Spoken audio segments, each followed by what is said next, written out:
Welcome to this week's episode of Chewing the Crust with the Pie Eating Man, a space for real people and big life's pivots. Today's guest has one of the most joyful missions I've come across so far, and I'm delighted to welcome her. Her name is Cathy Nesbitt, and she's the founder of Cathy's Crawley Composters, Cathy's Sprouters, and the Cathy's Club.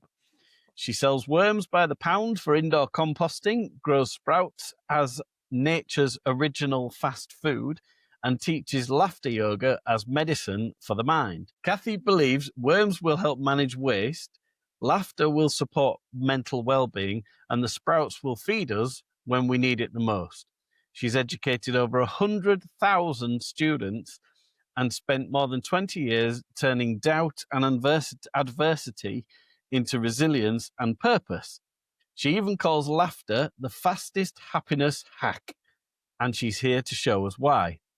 So, Cathy, lovely to meet you. Thanks for joining us. Hello, Mark. I'm excited to be here. And as ever, we have hopefully nice, a poem for Cathy to get us going. So here it goes. It's called Worms and Laughter, which is quite apt for you.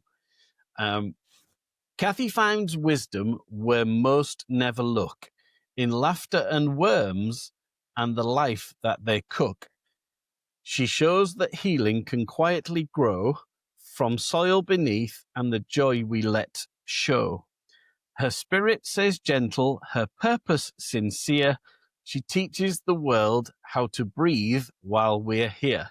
Welcome to Chewing the Crust, Cathy. Wow. Wow, I love that. Wow, that's so beautiful, Mark. Thank you. I love how you capture your guests before they're even on. I love people. I love people that are different to me. I love people that are the same as me. But I just think we are all very, very special, and I think we should celebrate that more rather than the differences between each other. Wow, well said. That's it. Oh, Cathy, we were just talking just before we started, and you are in Ontario, Canada, and you have had your first dump of snow. We have, yes. It's a fresh blanket, a new beginning. It's all white and beautiful. And how heavy is your first dump of snow? Where I am, we're in a little bit of a warmer spot, so we only got a couple of inches. Okay, so it's still not much. Significant. Yes, yeah, it is. But then, and as the winter goes on, that just gets thicker and thicker and thicker, right? This will go away. This won't stay. Okay. It used to accumulate. You know, in childhood, it used to be like winter for snow. It would just stay the whole winter, and now it comes and goes. Yeah. Wow.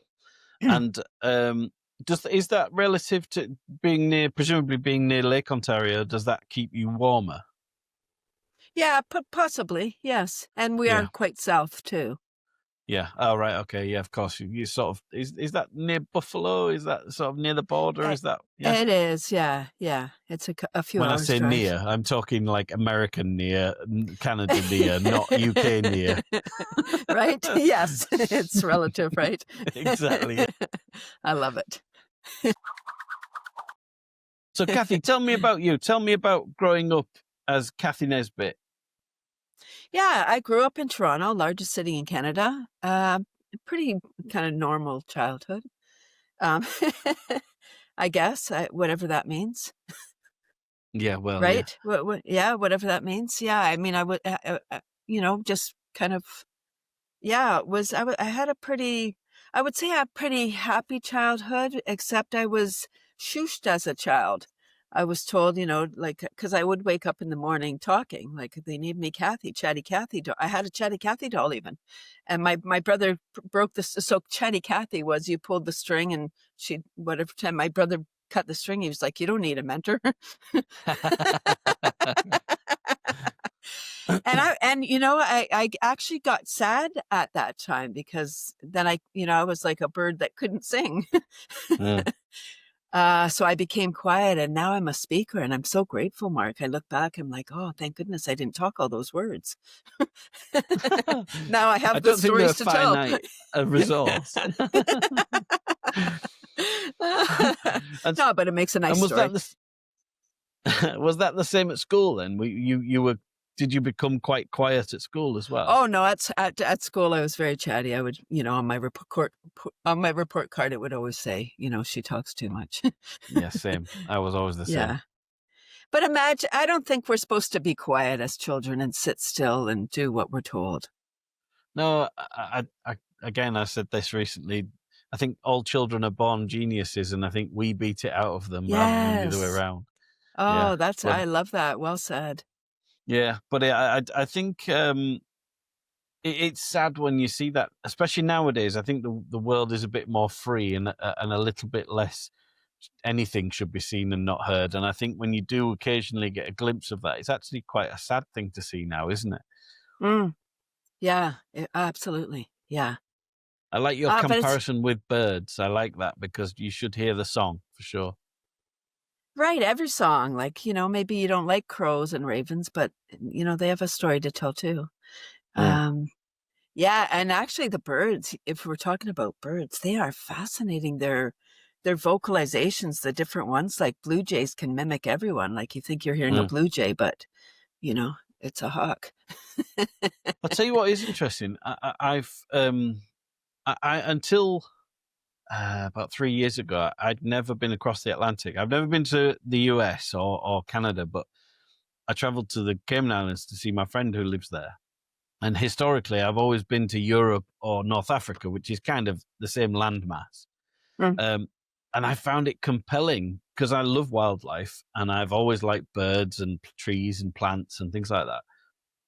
And in Cayman, like none of the birds were familiar to me.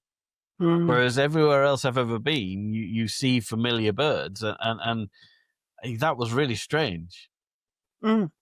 Yeah. And you can Was that see recent? animals. That was 3 years ago. So, but Okay. you can see certain animals, like birds and lizards in that case, filling the spots of animals that you see here that do the same thing, but they're a different creature. That was really interesting to me.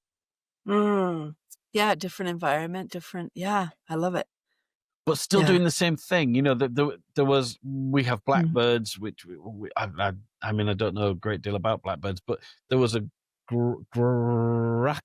grackles mm, they had in Cayman, and they were very similar to a blackbird, but they were just as common, and they did the same sort of job. They were rooting around and very mm, friendly little things. But yeah, really interesting. And it hadn't hit me before that if I went that way, that I would see a real plethora of different animals. mm. That's the 'Cause you gift of travel. Oh, yeah, definitely, and you get all the big game in Canada, right? Yes, but they're not roaming around everywhere. It's not like they're still that common to see. Mm. But I mean, you get out in the countryside, I presume you've got things like, I mean, elk are really dangerous, aren't they? And things like that. Mm. Oh, yeah, I think, out in Alberta, they're a real menace. I Yeah, shouldn't say menace, we're the ones that have taken over the territory, but, um, true. they're interrupting the tourist dollar. But, actually out in Banff, it is a tourist area, it's so beautiful. How can they keep people away? So they have infrastructure. They've built these like amazing animal crossings, like bridges for the animals, and they actually use them, Oh, which has, wonderful. prevented, a lot of dead animals and accidents and whatnot. Because they just go everywhere. There's just so many because they got rid of the wolves because we're so smart, right? We take out the top predator. Smart. Oh, yeah, Yeah, good. Way to go.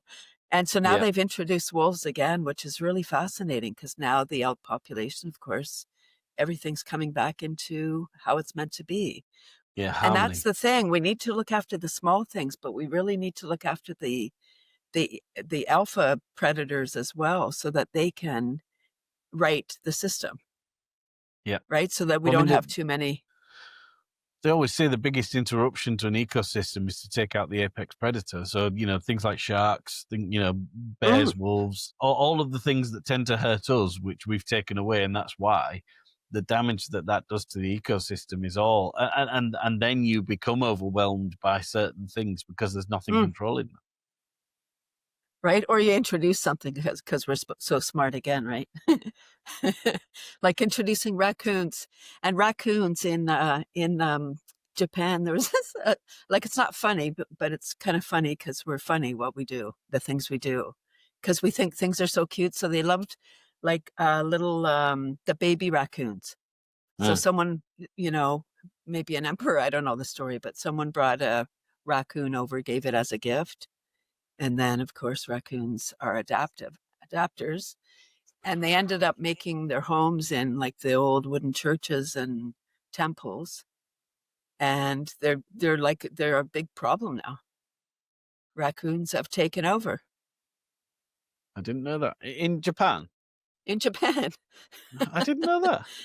That's amazing. There's so many things to know, Mark. You can't know everything. I know. But all these little facts, aren't they? Isn't it fun? I find it fun, these little things that you learn, and then you're like, holy crap, that's kind of fascinating. Yeah.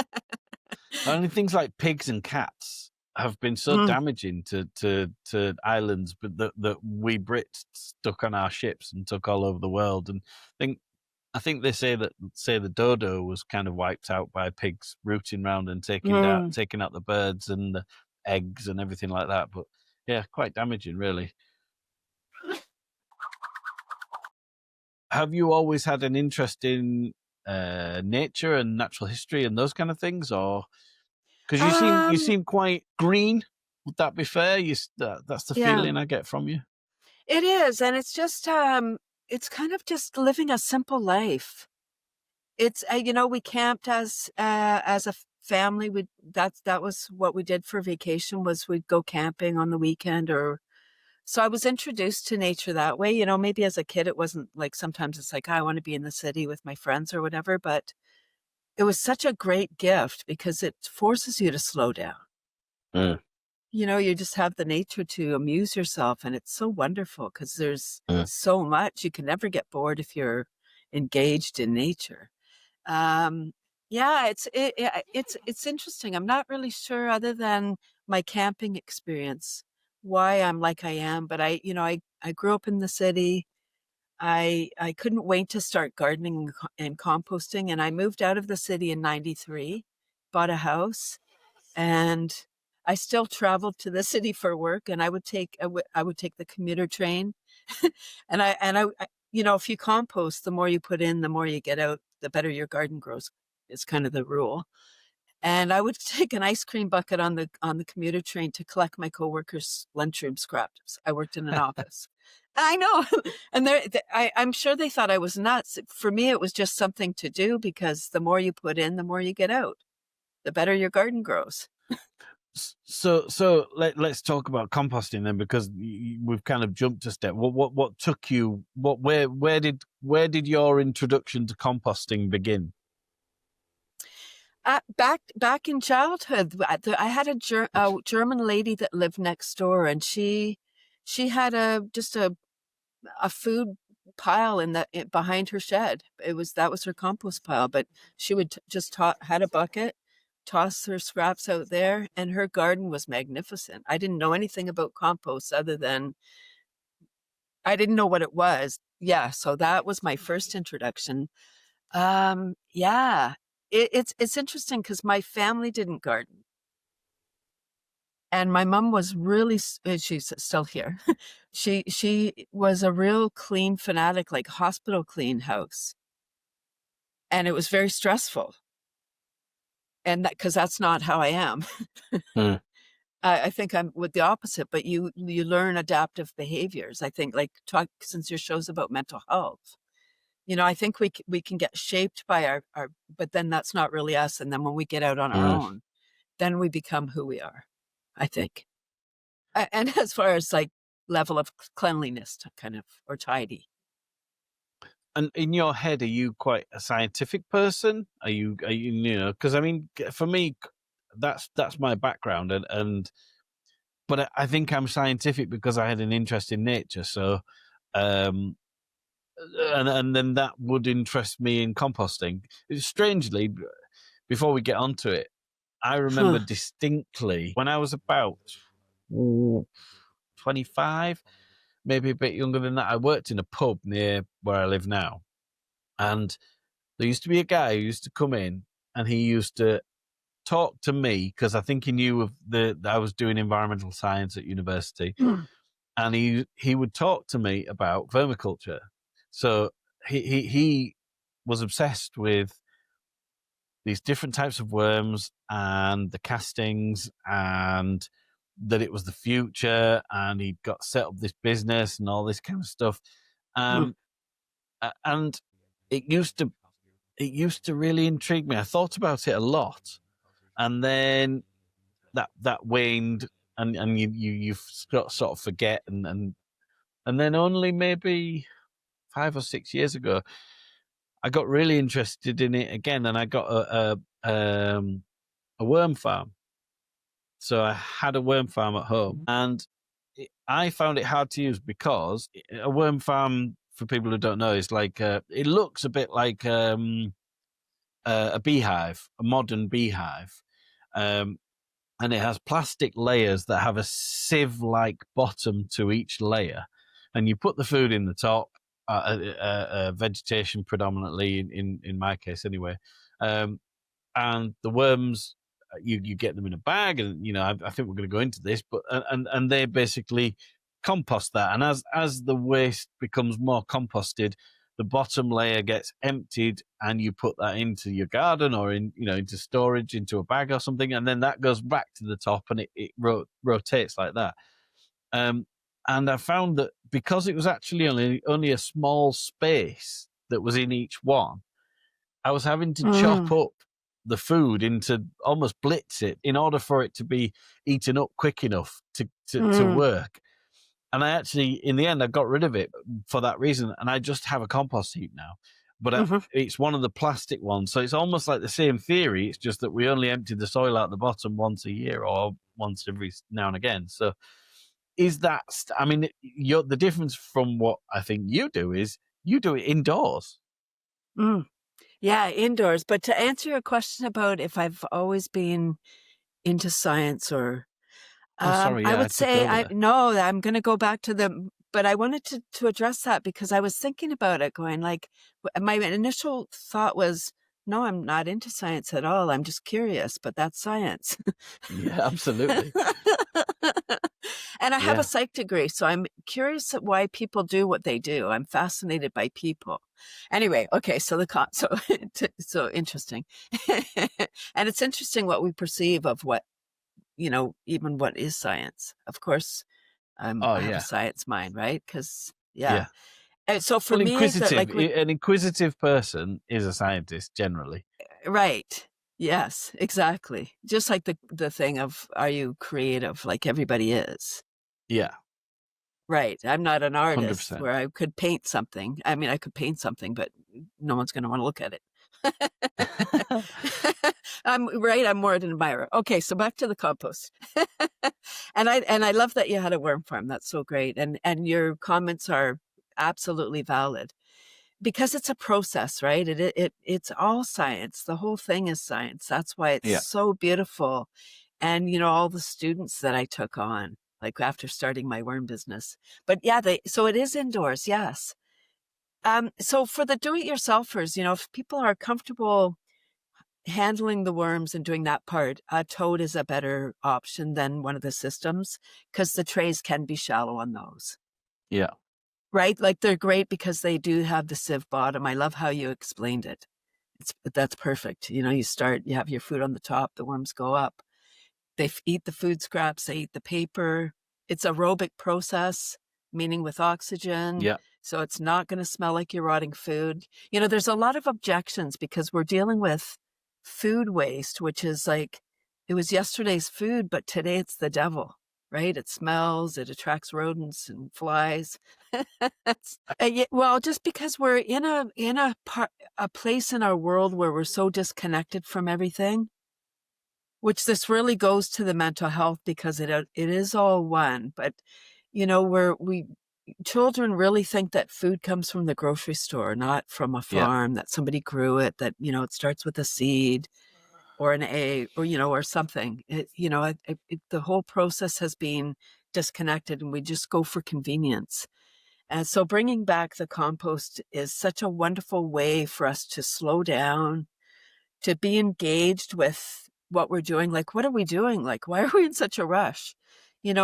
As an aside, because it seems like what we do in this conversation, we're going here Yeah. and there, which is kind of fun. I'm really loving this, Mark. I was in a traffic, so there's a bridge is being repaired, and it's going to take a year. I don't know what they do in other countries, because why would it take 1 year for one bridge? It's I the don't know. same. I'll come You, back to you, that as well. I've got a great point on that, but we'll come back to that. okay.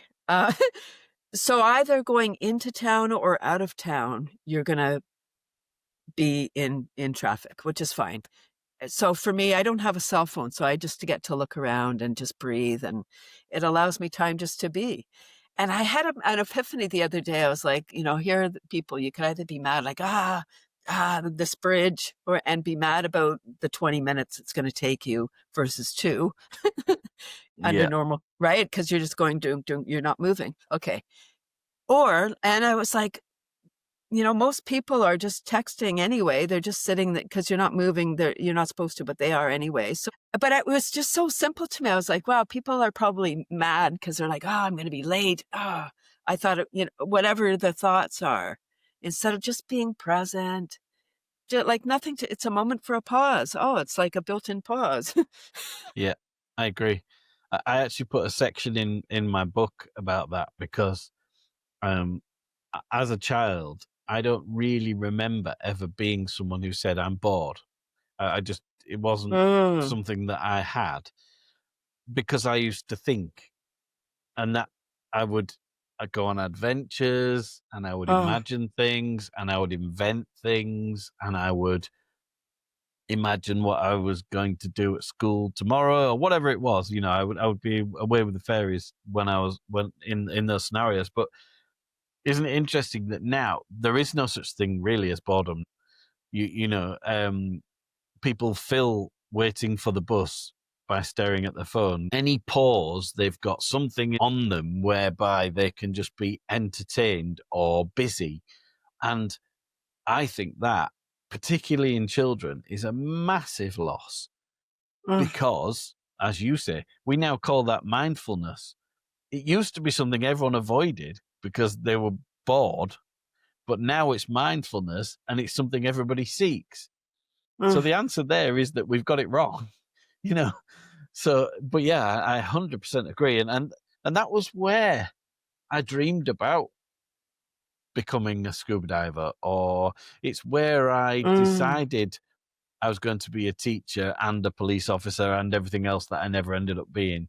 But you did it for a while. You imagined yourself in a spacecraft, or all of those things, and I envy you to some extent in that you don't have a phone. I wish I didn't have a phone, mm, um, because I missed that.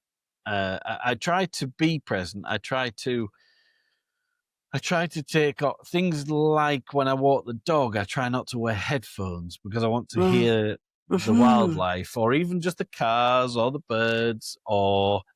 And I think when you've got headphones in, it can be, sometimes there's a time and a place, but just not every mm. time. But I think it interferes with your other senses. I think because you're not there, you don't smell things and you don't feel things, even though it's your hearing that's occupied. Do you know what I mean by that? I absolutely, and I would like to reframe your thing about there's no boredom anymore. I would say it's all boredom, and that's why we do all these things to occupy Uh, ourselves. It's yeah, you could be 100% right. boredom.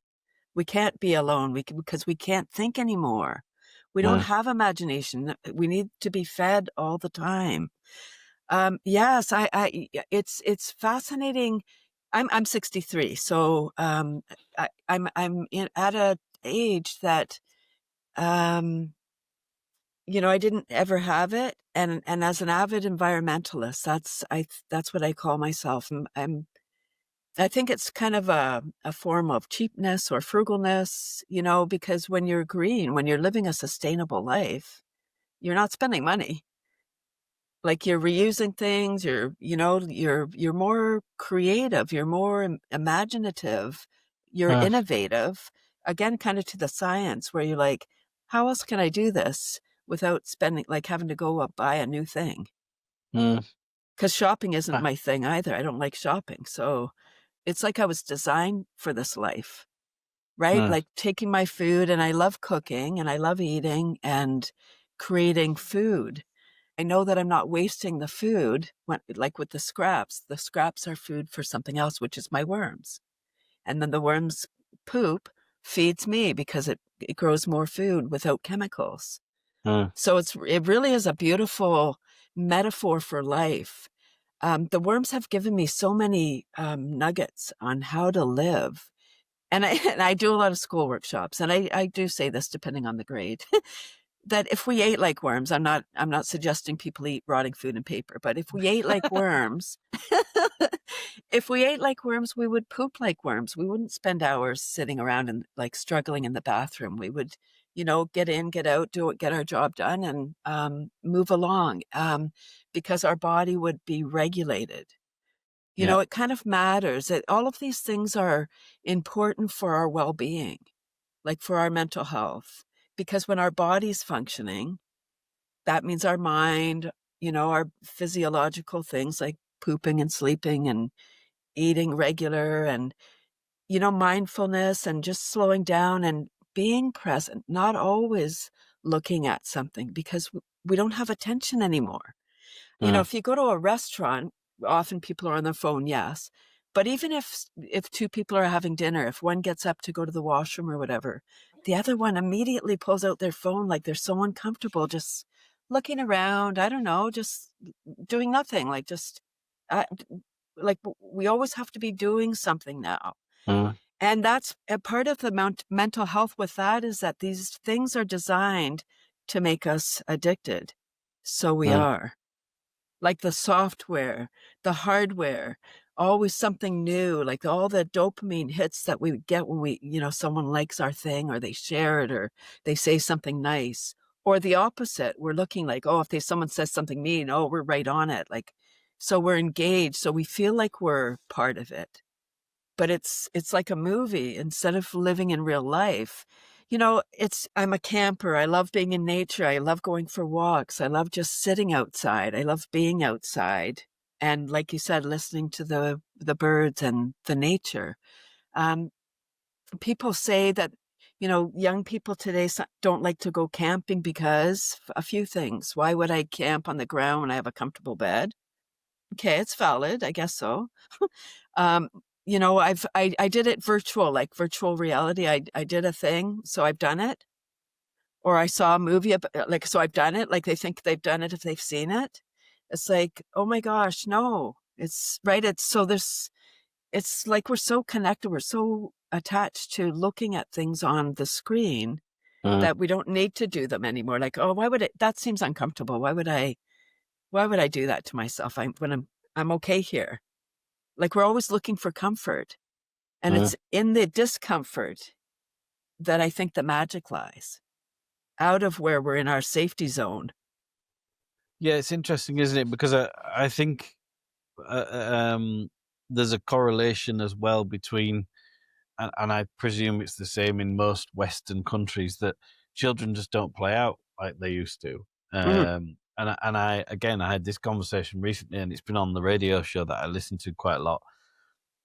That something like 40,000 years or 400,000 years. I can't remember what it is, but we our generations and generations have been playing out and playing out, and the last two that we're involved with haven't. And what makes us think that we've got it right now when all of those years before children played outside and we spent more time outside as adults as well. But I think that formulates a bit of an understanding of what the outdoors can give you without you actually necessarily writing it down on a page. So I think Mm, because we are designed to look at, I mean, a fire is a classic example. I used to have a small bushcraft company. I'd take families into the woods and we'd build shelters and light fires and mm, things. And we used to call the fire um, the woodland TV because everybody stares at it. You know, mm. everybody stares at the fire, and it's as close as anything I've come to that is truly hypnotizing to watch fire. Mm, mhm, And I can only think that that's because genetically and through hundreds of thousands of years of evolution, we've done that. So it's built in. You know, who are mm, we to think that if a dog behaves a certain way, it's because that's the way that dogs have learned. Why do we think we're so special that we don't have instinct? You know, and our instinct is to sit and watch a fire and be near a fire and be outdoors. And I think therefore we're not being fed that now. That worries me. mm.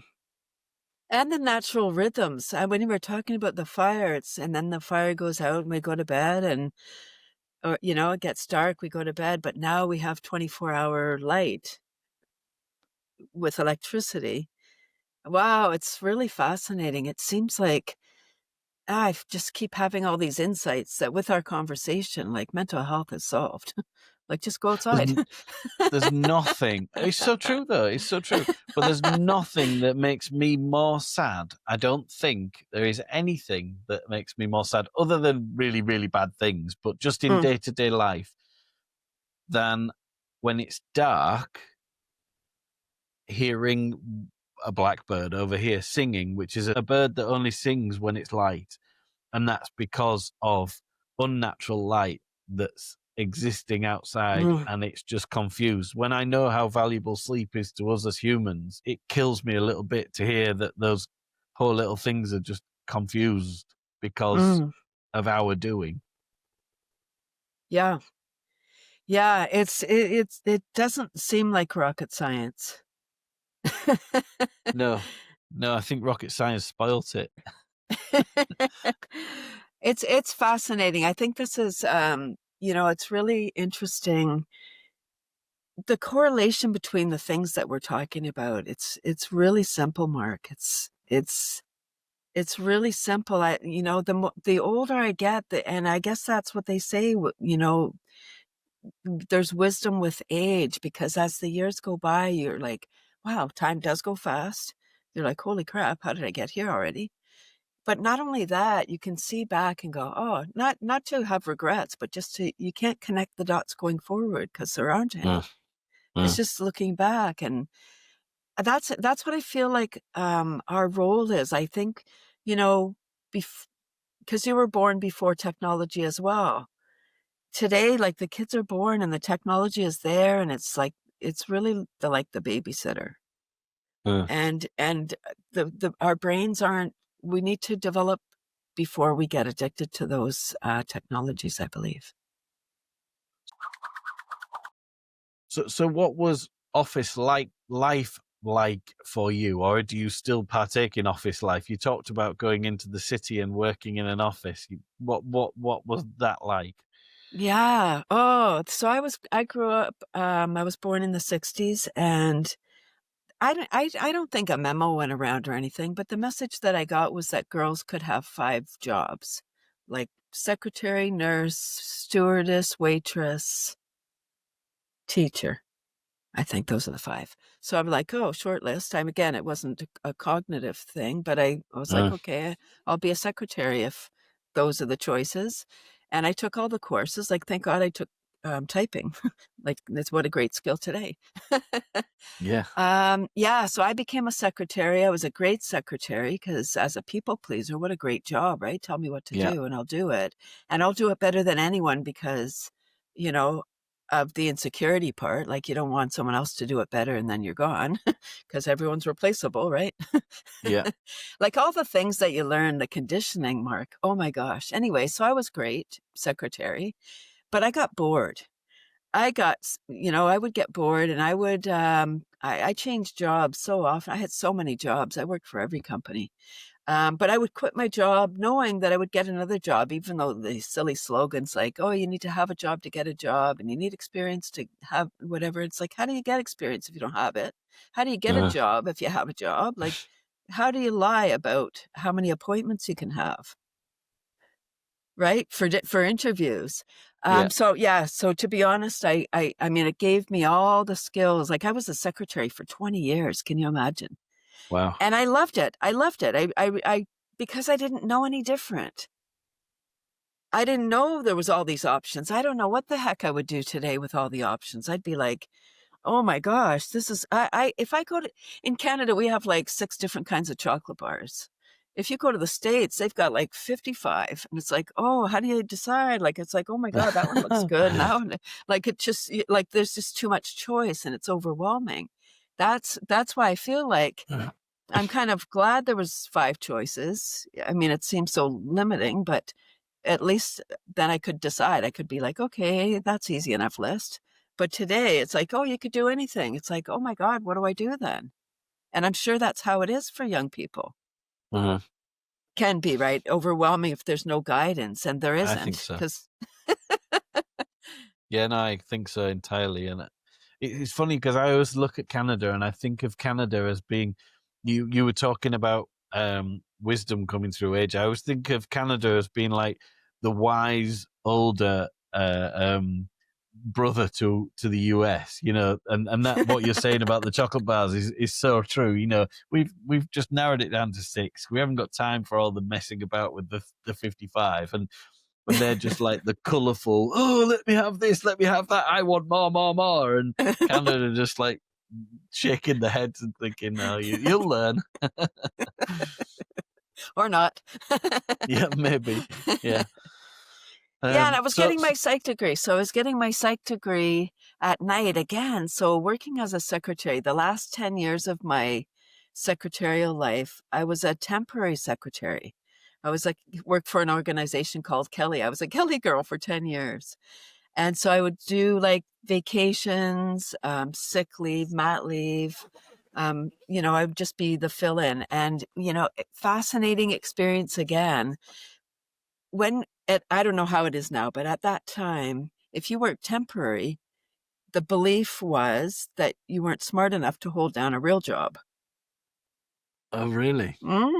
Curious, right? It was like, oh, so they wouldn't give you any hard, challenging things because you might mess it up. So I Wow. was often receptionist, which is fine. So I'd answer the calls, whatever. I'd help the people when they came in. But then I did my university work. I was going to uni at night, getting my psych degree. So it was perfect. I was writing my essays at work, like I was doing my job, right? People pleaser. I was doing my job, but I was also, so I was like, I was getting paid to go to university.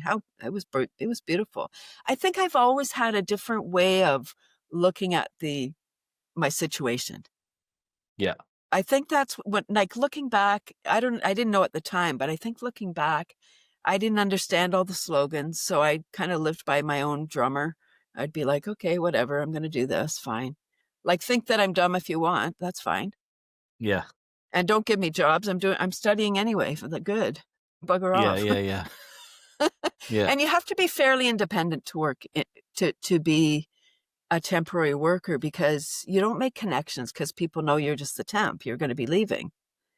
So it's like the substitute teacher. You're only there like for a little bit. So, you Did don't that need to get suit to know. you? Did that sort of, you were someone with itchy feet? You were quite happy to skip from here to there to the other. I was quite happy because the part that I really disliked about office work was the back chatter. People Yeah. talking about the gossip that, like, I was like, no, stop it. I wasn't. So as the temp, I didn't get engaged in that part, and it served me well. Yes. See, I couldn't do it. There's an element to me of gambling to that, and I'm just so risk averse that Mm. I couldn't do it. The temp work, you mean? Yeah, the worrying of where the next job comes from to pay the bills. It was steady. Like if you wanted, at that time, at least in the 80s, if you wanted to work, there was lots of work. If you were Right. any good, you were on time, you were dependable, all the things. There was lots of work in secretarial, at least. Yeah. And so at what point did that change? So then I graduated in 2000. So I sound so young, 15 years to get my degree. Stay in school, folks. You'll get there. The time just goes by. Actually, I didn't care about the paper, to be honest. I love learning. I just loved meeting the people and learning. The whole thing was just a cool experience. But I did get the paper fun. And that was fun. That part was fun. Like going marching across the stage with the black gown and the cap thing. That was a trip. And the whole time across, I was going, oh my God, oh my God, oh my God. And I got to the dean guy or whoever it was that hands out the plaque, and he was like, oh my God, what? I was like, oh my God, I made it or something. I did it or I don't know what happened. Oh my God, what a trip. And then, I got a job at a group home after I graduated, working with challenged adults. They were dual diagnosed, like doubly blessed with mental illness. And oh my gosh, I thought I had come home. I was like, this was what I was meant to do. Oh, I loved it. Oh, it was really beautiful, and it lit up my soul. And then I couldn't work with management. Ah, Just part of the trip, just really totally part of the journey. I loved the client. I totally loved the client. What I learned from that demographic, and I'm just talking about folks with different mental challenges, was that it's about respect. If you respect people, they respect you back. yeah. Period. Like that's what I learned. That was really the big gift. Yeah. Like one day I have to, so management. So they would have these meetings. So there was 10 homes and a farm, and they'd have meetings twice a year, and the meetings were like boring meetings, like procedure and stuff. So somebody had to stay with the residents, so they would put people in the arts and crafts room and put on a Disney movie or something. So I would always volunteer to do that rather than go to the meeting. Yeah. And so so the Disney movie's on. There was a lot of nonverbal folks watching whatever Disney movie, and I was standing there, and I had a ball. Had like a soccer ball, maybe a bit bigger than a soccer ball, that I was, doing this with my foot, like had my foot, I was circling my foot, watching the Disney movie. And then I said, I got everybody's attention. Okay, they're nonverbal for the most part. And I said, saying this out loud is hilarious. Anyway, so I said, hey, who would like to see if I could balance on this ball? Oh no. All right. So I get it. So everyone looks up because I disrupted the Disney movie. They look over. So they're looking over. I'm doing this. I'm thinking, okay, I got it. As soon as I lifted my other foot off the floor, I was on the floor. Yeah. Funny that. I was like, oh my God, I'm in charge, first of all. Oh, that game, I And could see that coming. I was worried about it. oh my gosh, I know I clearly was out of my head. I boredom, I guess, had come in. I thought, what can I do to amuse myself? And what I learned in that moment was, like, first of all, I didn't die. I didn't, nothing happened. Just like, and nobody burst out laughing. That's what I noticed. Nobody laughed. Or like, can you That's imagine if you're interesting. with a bunch of friends and you pulled that maneuver? Like, they'd be like, oh my God, Mark, are you okay? But Yeah. first they would laugh, right? They'd be like, Yeah. come on, buddy. Right. Nobody laughed. I was like, wow, nobody laughed. And the few verbal one, like people came over and everyone was looking very concerned at what had just happened. That was my gift in that moment. I was like, wow, nobody laughed. They were concerned. Yeah. I probably scared the crap out of them, but But that's interesting, isn't it? And because I think my gut feeling in those scenarios isn't to laugh anymore, but once upon a time it would have been. Yeah, because the thought of anybody in pain is awful. But it's our instinct. I don't think it's not on a logical level. It's just like it's our Almost It's like, shock. why do we laugh? It's the shock. It's like our Yeah. body releasing to the tension, It's like right? And our we'll own get to the laughter. discomfort. Right? It is. It's the body's natural response. That's why we laugh at inappropriate times. It's not that we're Yeah. laughing because it's funny, Yeah. but then it becomes funny or whatever. It's then the body's releasing all those happy versus the stress ones, because it is a stressful, like, it's a shock. You're right. Yeah, I think so. Did you find that of those people, did you learn much from them? Because I imagine on the face of things, people would think absolutely not. But having worked with people like that myself, Mm. it's magnificent. Oh, so much learning. Yeah, it's every day was a learning. And I think that's, again, part of the curiosity and, just being open that people have so much potential. It's just expresses in different ways. Maybe we can't talk, or um yeah, there's so many things where our brain just functions a different way, and we need to be patient. We need to be um yeah, just allow space for people. Yeah, I learned so much.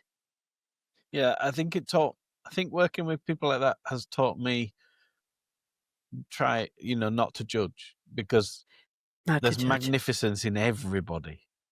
Yeah. There is a gift of wonder in every single person, and it's the ones that you make an assumption about who will surprise you. Mm, absolutely. Yeah. Yeah. As we head into the new year, if you want something down to earth to help settle your mind or to offer a friend who might be struggling, The Pie Eating Man's Guide to a Healthy Mind is written exactly for that. No jargon, no judgment. It's just a guiding voice beside you when things get heavy and difficult. Put it in the staff room, gift it to someone quietly, or keep it by the kettle for when life goes wobbly.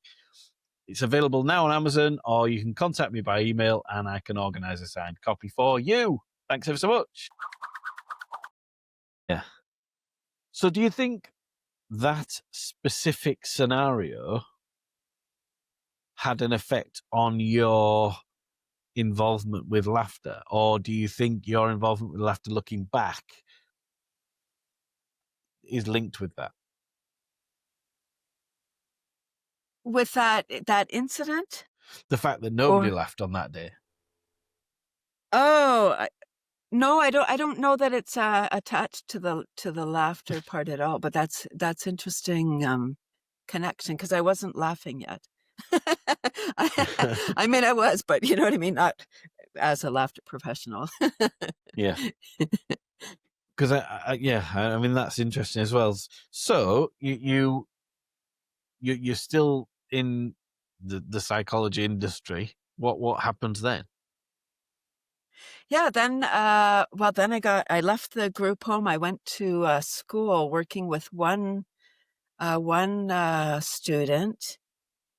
There was two freelance behavior management specialists. I was one of those. It sounds so impressive.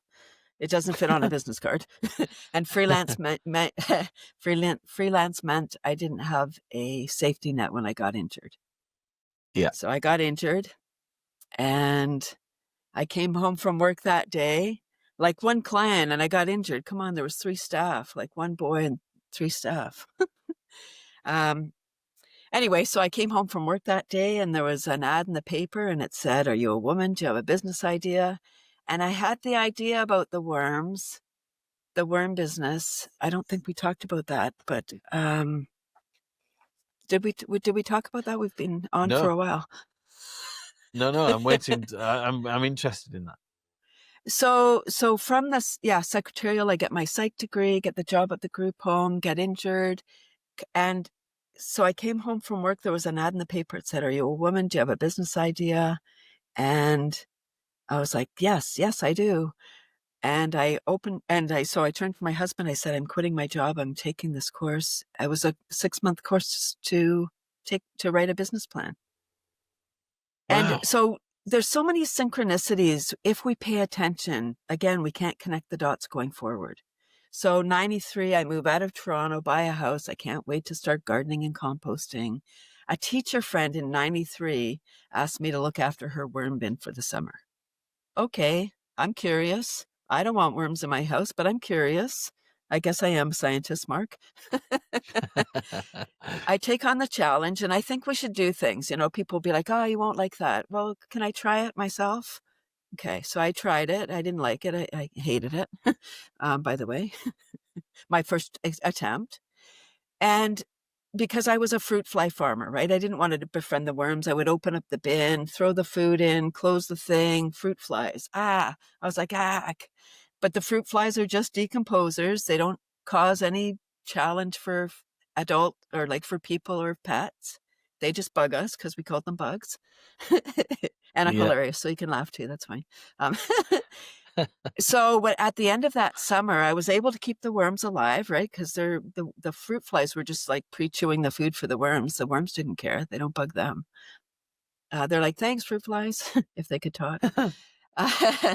So when I separated the worms from the compost, I put on big gloves, dumped out the container. You know, you've done it. It's black, gooey stuff. And it took me a long time to separate the worms and the compost because I didn't know how to do it. You know, I just dumped it in a pile. Now I know better. And then I said, I'm never doing this again. Okay, I kept the worms alive, gave them to my friend, got the black gold that I wanted for my garden. And that was that. Then I get the job at the group home. And the greenhouse, I asked them about, because they didn't compost. They didn't compost at the group home, 10 homes and a farm. And I asked them why they didn't compost. And they said, we don't need the fertilizer because we have cows. Right? So they've got manure. And I was like, no, what? Huh? Yeah. You know, as an entrepreneur, we know things that other people, or we see things because that's what we're thinking about all the time. Yeah. That's our passion. So so I see food waste everywhere. So I think people know what I know. Anyway, I'm Yeah. like, no, it's not about the food waste at all. It's about I don't know. Anyway. So I said, well, what about composting? Why don't you compost just, to create? So anyway, they decided, okay, well, what about worm composting? The greenhouse manager said. And I was like, ugh. And I don't know if you've ever done something that didn't quite work out the way you thought it was going to. And then you're like, oh, I'm not doing that again. But someone says, hey, do you want to do that thing? Yeah. That's what happened. And then, then I came home and saw the ad in the paper. So how did you bring that inside? That's the bit I've never encountered indoor worm composting. So this is entirely new to me. Oh, okay. Well, it was 93 was my first introduction with a teacher friend. She had a worm bin in her classroom. So those I just brought in the house, right? We can't leave it outside in the winter in Canada. It's too cold. And that's the reason, really. That's the reason. It's okay. And same in like Florida or California would be too hot. Yeah. So indoor year round is optimum because these are spoiled indoor worms. It's the red wigglers versus the outdoor night crawlers. Right. Right. So many kinds of worms. Like this is all science. It's really a beautiful thing. I've really learned so much from the worms. I think in the UK, our worms were and are under attack from, as always, North American imports. I think there are some tiger worms, I think they're called, and I think they go around trying to take on our British blighty worms. And yeah, so that's an issue. But I don't know if they came in through vermiculture or what. But I don't know. And you get a liquor from them as well, don't you? Which is massively good for your plants too. Yeah, it can be. Yeah, you need to dilute it. And if it smells bad, it's anaerobic, so you don't use it because plants always require aerobic bacteria. Yeah. Which is why you want to keep your compost aerobic, by the way. Yeah, it's a beautiful process. It really is a wonderful way to manage our scraps and stuff. Yeah, so I came home, took this took this course. So I quit my job there, took the course, 6 months, 2002, started my worm business. And it was a big year, like so many things. I wish the cool life that I've had on other people, but it would be not worms, it would be something else. Because I never could have mapped this out. So we Yeah. really don't know what's coming for our life. And you said you're 46. I started my worm business at 39. Yeah. Like, so time goes by. It's never too late. Like, there's always something more for us to do if we're still here. And so what did that look like as a business then? What literally, what is the tasks involved in you running a business, running that business? How do you, because you've got to produce presumably a volume of worms. How does that work? Oh, it was insane. Like so many things. Like now I'm on to not that now that I've left the worms, but I'm now focused on laughter since 2020. But it was a lot, and I came from employee background, so I knew nothing about being like running a business. There's so many Uh, things, and then trying to grow the worms, get enough feed for the worms, have enough space. Like they need paper food, they eat half their weight per day in food scraps. So yeah, it was a lot. I don't I it's really even hard for me to remember all the wow. things because you're just going, right? You're just like always, and I have a ton of energy. So, and when you're on purpose, it's not like work. So it was, what did I do? The most that I did was really education. I would have a table wherever I could, trade shows, farmers markets, I see. um, expos. I would be exhibiting.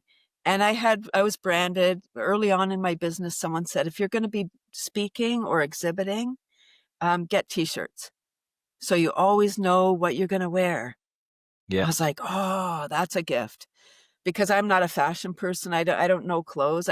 Most of my clothes are given to me. So if they fit, they're fine for me. I don't know how they look or not, but I'm fine. If I'm comfortable, that's good. Yeah. I'm the same. Yeah. Right. So getting t-shirts was such a beautiful thing. And you're right. It's branding. And I did so much exhibiting and speaking. I never had to think about what am I going to wear. It was perfect. Yeah, that is Yeah, good. so yeah, so I would do that, but then, again, the psych degree, people would be like, because I'm high energy and I love talking and I'm passionate about it, it's probably fun to watch me. And then I'd get to the part about, the worms in the house or something, or just, people would say, "Oh, this is a great idea. What do I do with the worms in the winter?" And then I'd say, "Oh no, they're indoor year round." Right? Like, because I'm really targeting. You asked how did I get them in the house? First, I had my own experience, but if you look at Toronto, 6 million people in the Greater Toronto area, half live in condos, townhouses, places without space to do outdoor composting. Yeah. So this was a solution for those folks. And what is it? Is it in something like a worm farm like I had, or is it different to that? For the do-it-yourselfers, just a tote, like a Rubbermaid or like some kind of a plastic tote is fine, or there Oh, are the that's simple. systems. Absolutely. Yeah, Oh, it's okay. just creating the right environment, and you need to do a little bit extra work, which is harvesting the worms, and separating the compost and whatnot. And then, so that changed. You had another life pivot.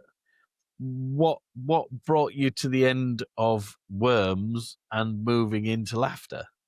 They're not necessarily obviously linked, are they? You wouldn't think, I know. So worms in the house, not everybody wants that. I didn't know. And I didn't know people don't buy what they need. They buy what they want. True. No. They don't buy they don't buy what they need. They buy what they want. And they didn't Yeah. want what I was flogging. Yeah. They needed it. And that was my thinking, right? Again, as entrepreneurs, we get in our head and we're like, everyone needs this. This is so great. This is the best thing, but only in our mind until we, market it or explain that why somebody needs it, why they would want it, because Yeah. they don't care about why they need it. If they don't want it, they don't need it. Absolutely. Right. Yeah. So I was of the mindset, you need this because we have this climate crisis. Our food is broken. This is repairing so many things. So you need this. And I think my energy was like, but in a fun way. Yeah. Right. And I was doing school workshops. Like early on, I realized, they don't want this. And I started to do school workshops, and a lot of students have seen my presentation. 2012, one more person said, "Ooh, worms in the house."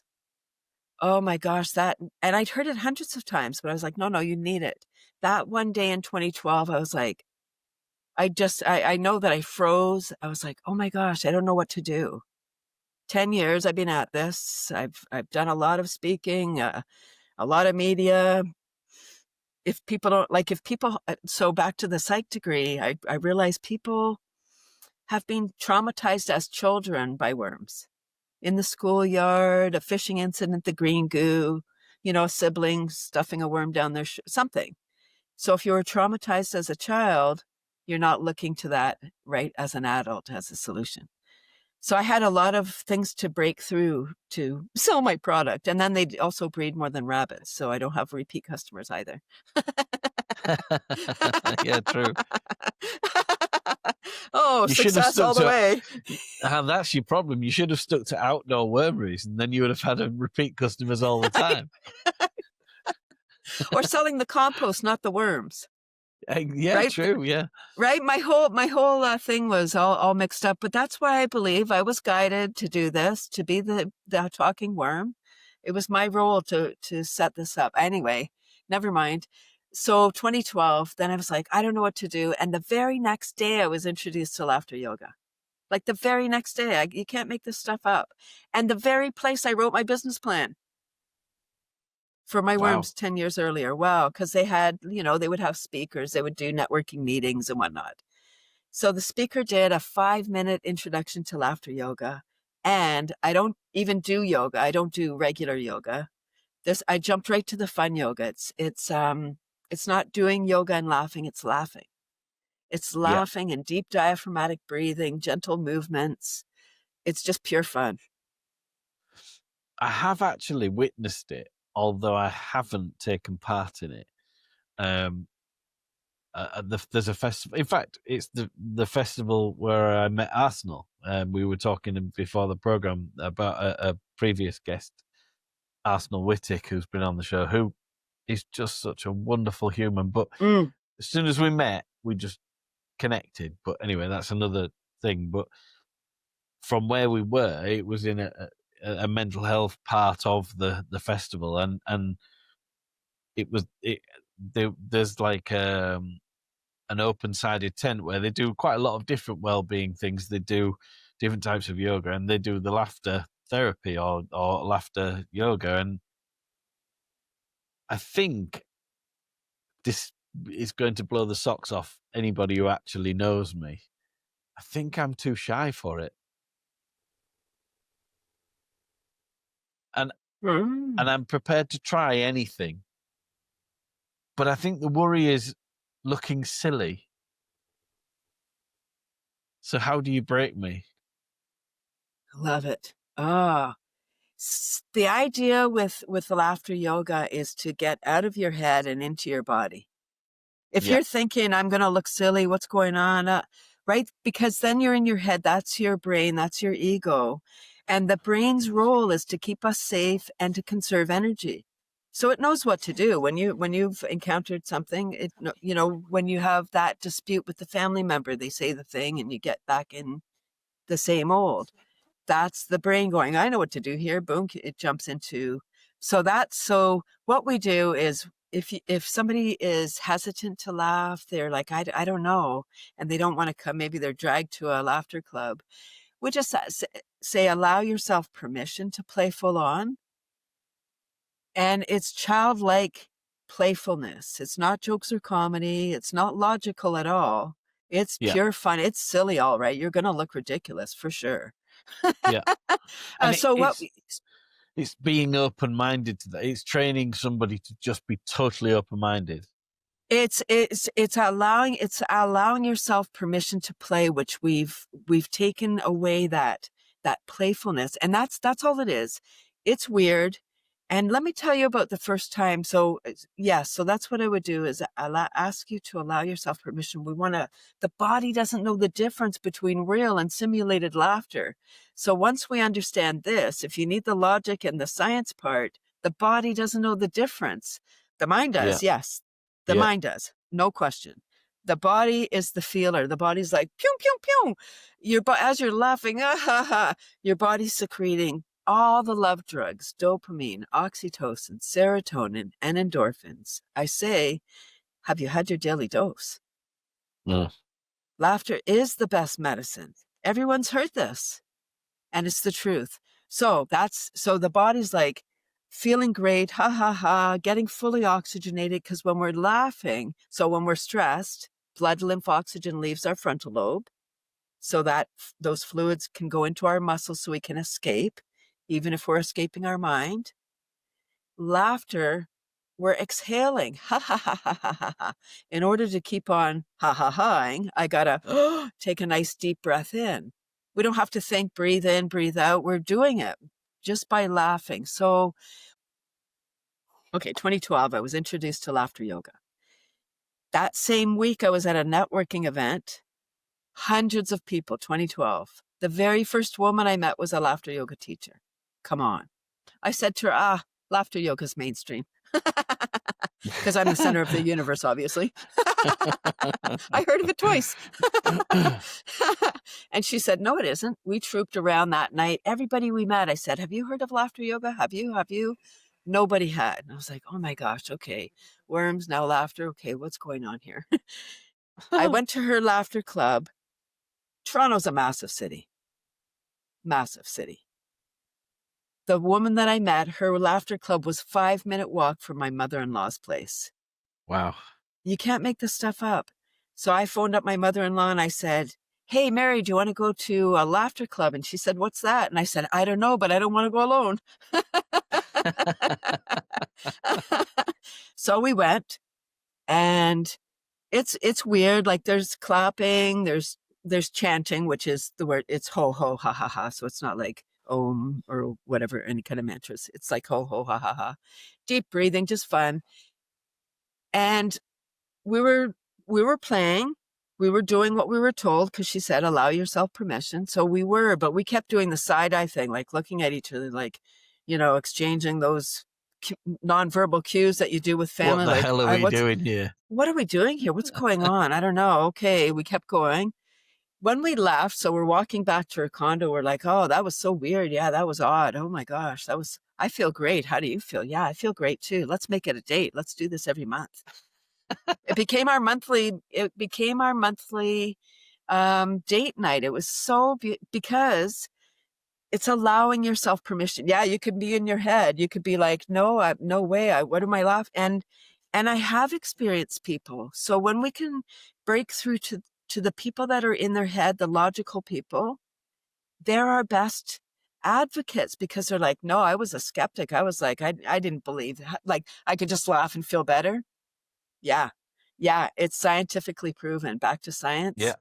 There is science around the world. Laughter yoga was started in 1995 by a medical doctor. And his goal is world peace. Can you imagine? Like, what a great mission. Hello, first of all. And I believe it was started in 1995 so that we could be ready for 2020 when the world shut down. Oh, right. There's clubs in over 120 countries. And before 2020, even Dr. Kateria believed that we needed to do laughter yoga in person to get the benefit. And we know what happened, 2020. We all jumped online. I wish I had Zoom shares before. Yeah. Right? We all adapted. We're so adaptable, right? And laughter, we know that the energy translates through the various platforms. And with, gallery view, you can see everybody. So it's not quite as good. I would say in person is still my favorite. But doing laughter yoga online, it totally works, because you're in your own little space. You're doing the things.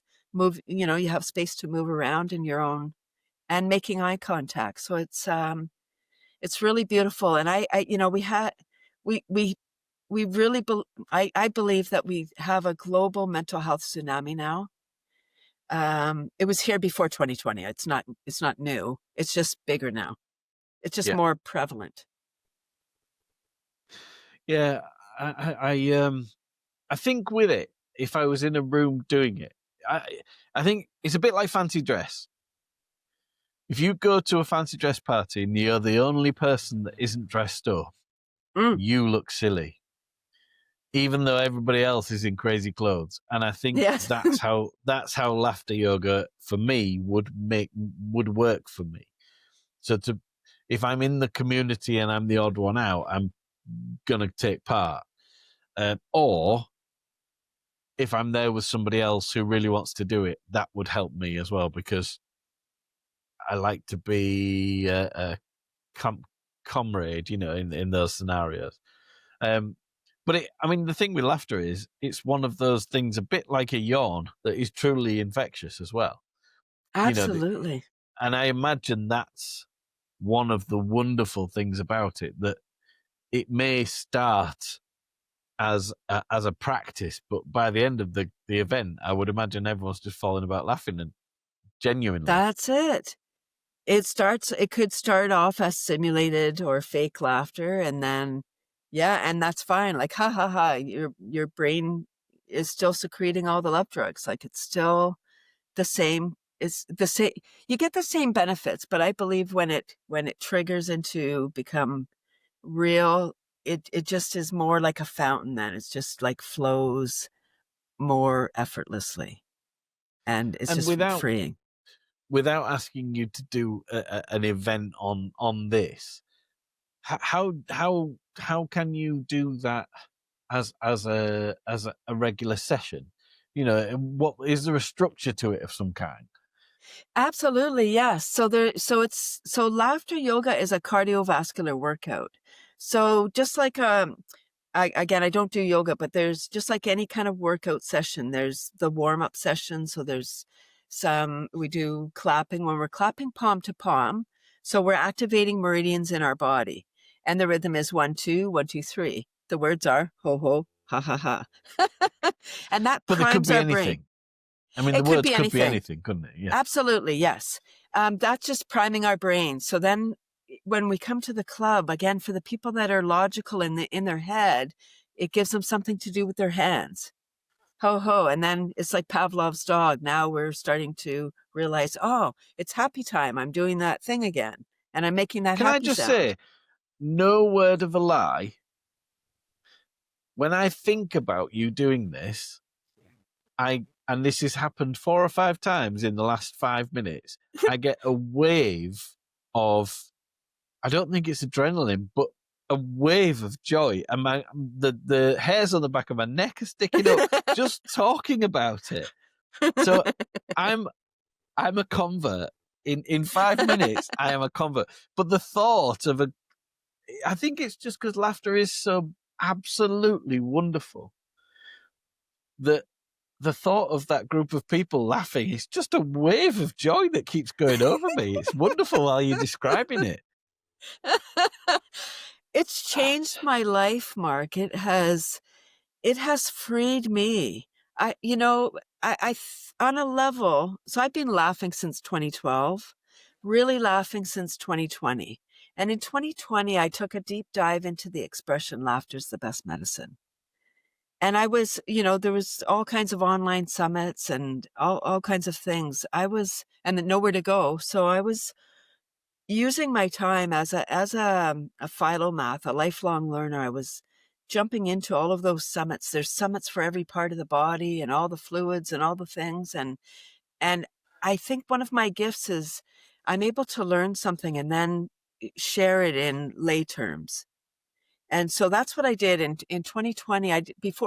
When I started laughter yoga, when I got trained, I said, universe, I don't want to have a free laughter club. I do enough for free already. I want to get paid gigs. That's what I said. And so I kept getting paid gigs. And people were like, I want to come to your laughter club. I'm like, I don't have one. I keep getting paid gigs. True story. And then 2020, so everything shut down. I mean, I was doing a lot of stuff in long-term care with folks with dementia and, oh my gosh, so beautiful. Again, special needs and seniors. Those are my wheelhouse. Because I'm one of them. So you still do that? I'm there. Oh yeah, that's still my favorite thing. It's I laugh with like a whole variety of groups. Of course, corporate is where the cash is, but you got to do your passion thing too, because otherwise, you can't eat money. Money No. doesn't make you totally happy.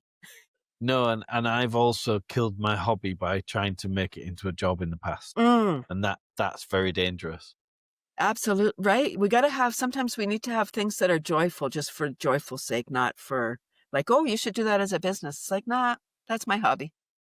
Yeah, and I try Yeah. not to be a selfish person, but I think, is it selfish or not to do that? But if it is selfish, that's something I am quite keen to be selfish about, is keeping hobbies, and jobs, because hobbies have to be fun, or hobbies have to reward at least. And I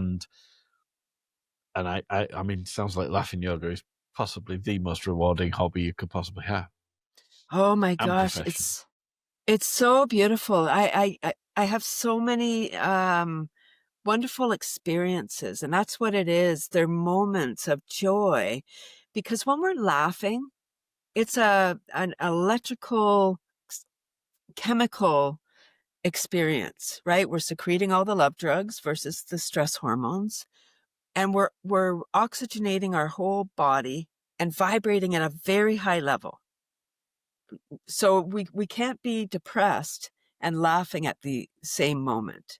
We can't be thinking about what we said yesterday or that meeting tomorrow. We're not even thinking. It's really not a great survival mechanism. Like, you can only laugh when you feel safe. You can't laugh when you're in a dangerous situation because your knees get weak. Yeah. Right? So all these mechanisms, it's like the body is this magnificent vessel, which it is. Years of abuse, be it junk food or not enough exercise or not enough sleep or whatever it is, and still we function until one day we don't function. I don't want people to hit rock bottom. I want people to go from where they are and go get better. Like, I don't understand the expressions of the world. One of the things that I'd love this podcast to do is, and so far it's done it for me a number of times, and one of my rules is to try not to be judgmental. And it's very, very hard. In fact, it's impossible. But I think really what it ultimately means is, whilst you may have judged a scenario that you walk into, you remain open-minded to it until you've heard the full story. So I think that's what true non-judgmentalism is. I think it's impossible not to judge a situation as you find it, but I think if you're prepared to change your opinion of it by the end of having listened, that's true non-judgmentalism. And the day I decided to write my book, I had basically experienced something similar to what you're describing, and actually I'm 100% on board with this laughing thing now. I'm going to do it. But I tried yoga for the first time, and I thought, oh, that was good. And the next day I tried it again, and after the yoga was a breath work exercise or session. And the breathwork session I had written off. In my head, I thought, this is going to be nonsense. And I laid there and I did this. We almost did like a hyperventilating thing.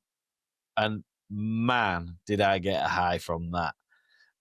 And I think it was basically ridiculous laughter without the noise. It was to hyperventilate, over and over again. So you thought, actually, this is too much. And then, oh my good Lord, it was amazing. So the breath element of that you get from laughing, because we've all done it. We've all laughed with our friends till we cannot breathe. And that is a high. So you've converted me. This is another thing I'm going to have to now embark upon. Mission. Whoop. Mission accomplished. Yeah, and it didn't take long, did it? That's how much of a pushover I am for new ideas. No, not at all. You're so powerful, but the laughter is more powerful. Yeah, true. You might be right. What did it feel like to you that, because I've done it, I mean, even to some extent, this podcast and the book is that, where you have an idea, you do it properly. You know, it sounds like you did it properly with your and your business plans and those kind of things. What did it feel like the first time someone came to you and said, I want to buy this service from you? Here's what happened. Someone called me up, and when people used to call people, and and he wanted 50 pounds of worms. 50 pounds, 50. I was like, oh my gosh, that's so exciting. He was in London, Ontario, 3 hours away from me. I had no idea how to ship 50 pounds of worms to 3 hours away. So I jumped in my car. I drove those 50 pounds of worms 3 hours to London. Right? Meaning I ate all my profit driving 6 hours. Because I had no idea how to do business either. But so this gentleman, so I was like, oh my gosh, I have a business, like 50 pounds? What? This is so great. And he was a plastic manufacturer. And I didn't think anything about why would a plastic manufacturer want to buy 50 pounds of worms. A couple years later, he got in touch and said that he had a worm. It was called the Worm Chalet, similar to the one that you described with the trays. Would I like to try it out? So I said, sure, and then potentially sell it. So then I love this system. I started to, because for apartment dwellers, having something inside a nice system is a great idea. Yeah. And when I spoke, I would say, so the landfill for the Greater Toronto area closed in 2002. And we started to export our garbage. This gentleman came up with this system. And so when I spoke, I would say, and so we were exporting our garbage to the US. 1,000 garbage trucks were going past London, Ontario to the US. Wow. So when I spoke, I would talk about the Worm Chalet, and I would tell them the story. His name was Mark too, by the way. I would say, man, this guy was, he was so smart. He got in touch. He said he had this Worm Chalet. It's broken. Can you fix it? No, he said, I have this system, So I was like, what a visionary. He knew Toronto's landfill would close eventually, and Toronto's, Canada's so short-minded, we wouldn't have a way, so we just export our garbage. Like, he had this wisdom to create this thing to save his city. And he was like, wow, I like that story. So he's an engineer. Engineers love problems. And he said, someone gave it to me and said, Mark, this is broken. Can you fix it?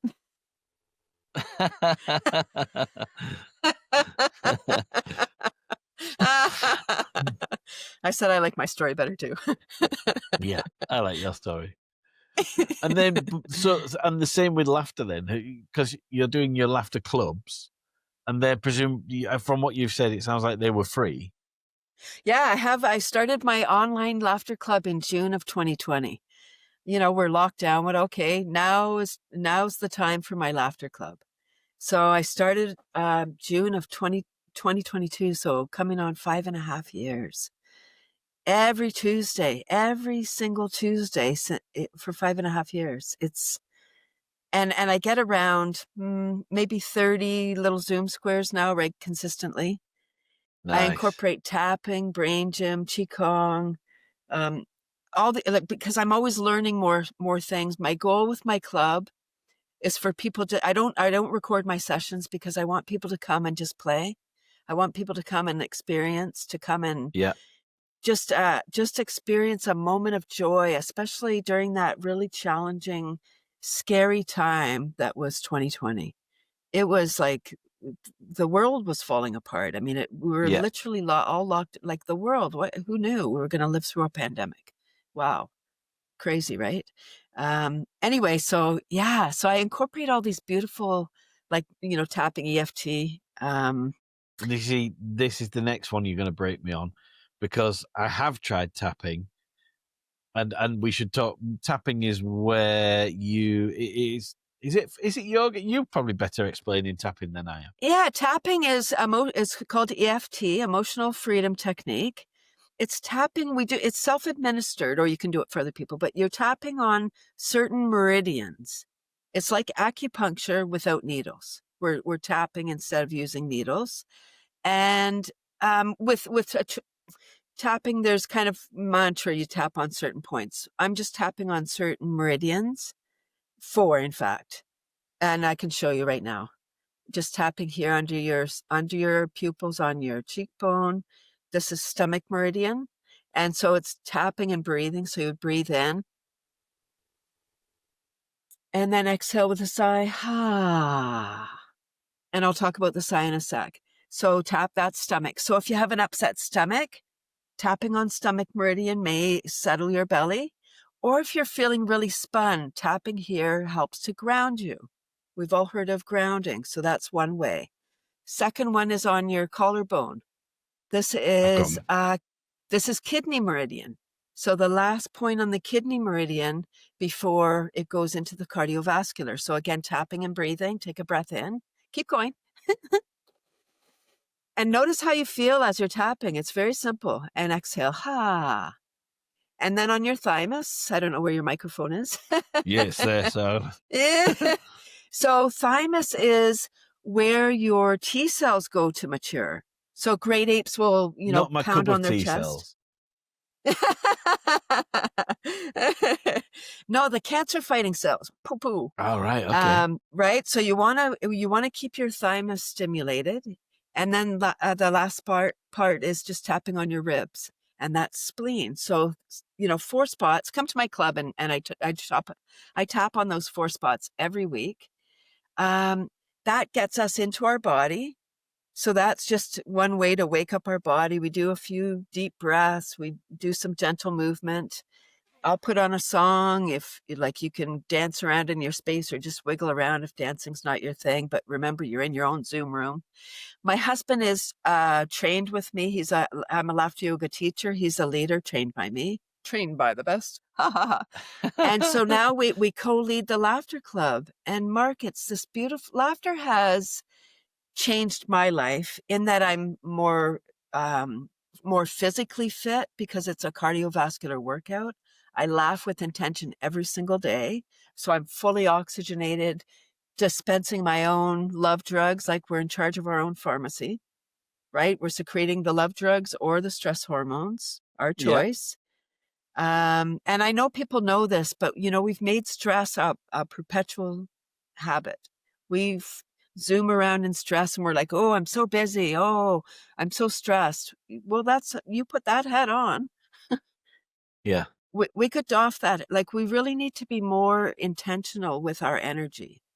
It's not a badge of honor to sleep only 4 hours a night and be like, oh, I only need a few hours. Maybe you do. And the body is a miracle. Yes, it will go for some time, but I would think that I'm sure there's anomalies and some people maybe can function on a few hours. Research shows that most people need more than that. Yeah. And I think people who are surviving on that are usually not surviving very well, even if on the face of things they look like they are. But yeah, I agree. You see, tomorrow I'm interviewing a very good friend of mine who is probably more cynical than me from the point of view of many of these things. But I know he has recently turned to tapping, and he is absolutely on board with tapping. And I've only done it once. That felt nice, actually, what we just did. But I did it in a crowd of people. It was like somebody on a stage doing it. And I don't know if maybe that affected my psychology of it, because it didn't feel as intimate as it perhaps should have done. So it looks like I need to give that a try as well now, because I've got you telling me how good it is for me today, and I already trust you because of the laughing. and the worms, and then I'll be having my friend tomorrow, and he will hopefully be saying something similar. So yeah, I'm gonna have to go down the tapping route. I wanna train as a laughter yoga specialist. I think that's gonna be my goal. Oh, I love it. I'll train you. I do How online quickly too. did you convert me from not being on board really to now I'm I in? know. Now you want to take the course. Wow, that's how good But I am, I guess. the thing is, absolutely. But the thing is, with laughter, whoever felt worse laughing? That's it. That's the question. So if it does something good for you as well, which I'm convinced it will, but even if it didn't, if you just laugh, that's wonderful. What a great gift to spread. It's the best Right. gift It's you can free, give right? people. It's free. It's in us. It's waiting to burst out. Back to tapping. I've been tapping since 1999, and I'm so happy that it's kind of getting mainstream. It's not here yet, but it's coming. It's more people are becoming aware. Um, and like it's called emotional freedom technique. I used to be able to climb up a ladder or climb up a tree, but then I couldn't get down.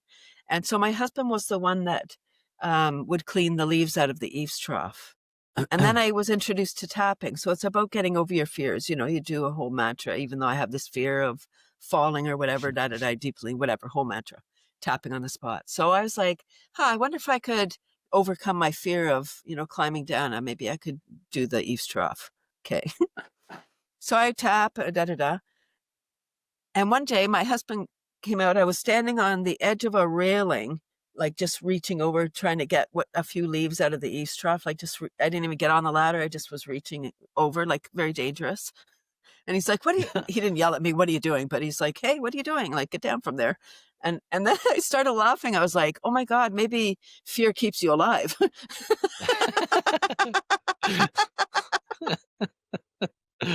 Oh, I'm not afraid anymore. I can fly. Do you think, I mean, it's hard to know this because you've been doing it for so long, but do you think that your laughter yoga causes you to laugh more? You are because on this call I've noticed you laugh a lot and it's lovely. Laughter yoga has given me permission to laugh louder, longer, harder. I'm laughing all the time. And one of the things I'm working on now, Mark, is because I love the feeling of laughter so much. I love how I feel. If I'm getting stressed, I'm like, oh, I got to laugh. I'm getting too tight. My challenge now that I'm working on is I don't like that feeling of not feeling happy. So I laugh and I've changed my state. But, sometimes you need to be in that stew. Sometimes you need to be in the sad stew for a bit. And that's what I'm working on. I know that the tears need to come then because they're probably causing blocks somewhere else if I don't allow that, so it's kind of interesting. But people will say to me, I'll be at the grocery store. They're like, oh, because my resting face is smiling. I've trained myself that whenever I think of it, am I smiling? Am I smiling? Like, I want people to look at me and think, what is she, what's going on with her? Like, what was in her Wheaties? I want them to think I must be up to something or on something. Because if they smile, then I've done my job. Yeah, but interestingly, you kind of hit it on the head then, because it's not something I'd thought about until you mentioned it. I think you're right. I think we have a responsibility to experience all of our emotions from time to time at the right time. And I would imagine I do take various pills for various things, and then some people don't, some people do, and blah, blah, blah. It is what it is. But I don't, I try not to take pills to solve just a problem. I take antidepressants, for example, not I feel sad, so I'll take a pill. I take one every day, and that keeps me leveled.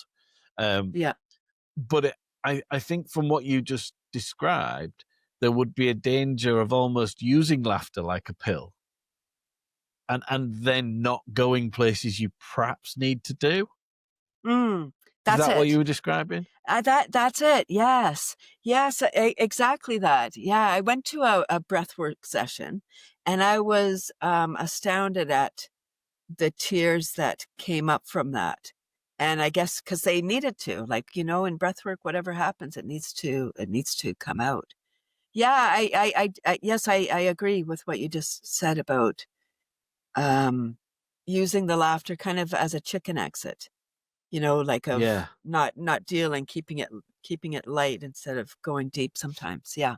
I Hmm. also wonder if by doing because you meet people in life who laugh in laugh through discomfort, don't you? And I wonder if there's a danger that you can misuse laughter and actually become a tool that isn't helping you if you don't use it properly. Like with anything, I imagine, we need to go through life with intention and be aware of what it is, because absolutely, like, why do we laugh at inappropriate times? Like Mm, at the funeral, or if somebody slips on a banana peel. yeah. I believe that it's the body's natural response. Like, it's the built-in mechanism. Like, we're too stressed, we're too tight, we're going to explode like the pressure cooker. So we laugh, which releases the pressure. The pressure gets released in an instant the moment we laugh. It also makes me wonder if there are different types of laugh, and I'm sure you will know more about that. But there'll be good laughs and there will be bad laughs. There are laughs, like you say, with intention, and then there are laughs to cover up difficult scenarios, Mm, mm, nervous laughter. Which do you know? And you may not, and I don't want to put you in a difficult position, but do you know if different types of laughter can affect your body differently? mm. Well, it's an energy. I don't have the exact answer. You're right to that, but laughter is an energy, and there are absolutely different laughs, and people do laugh if they're like embarrassed or they've done something wrong, but they're trying to not admit to it or something. Then Yeah. it's yeah. So that it's an energy, and I believe that our body picks up the energy of the other person. I without the words. We know when somebody's being true to us, and I know there's people that are very good and we might not know.